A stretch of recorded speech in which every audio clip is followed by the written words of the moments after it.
تجيب لنا صداع، ان القهوه بتعمل لنا قرحه معده، ارتجاع مريء، كل هذا هراء. القهوه ما بتنيمنيش، القهوه بتعمل لي دقات زياده، القهوه بتجيب سرطان، القهوه بتجيب سكر. كل ده كلام هراء، للاسف الشديد هذا غير حقيقي. القهوه افضل مضاد اكسده خلق على ظهر الارض، على مسؤوليه الشخصيه وعلى مسؤوليه اليوم السابع. القهوه افضل مضاد اكسده في التاريخ. القهوة أكبر مانع للسرطان في الدنيا، تمنع ظهور الزوائد القولونية. القهوة سواء بالكافيين أو بدون كافيين بتمنع السكر من النوع الثاني، تمنع الكبد الدهني.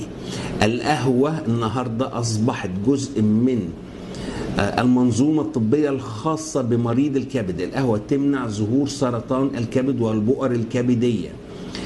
القهوة تمنع تطور التليف داخل أي مريض، سواء الفيروس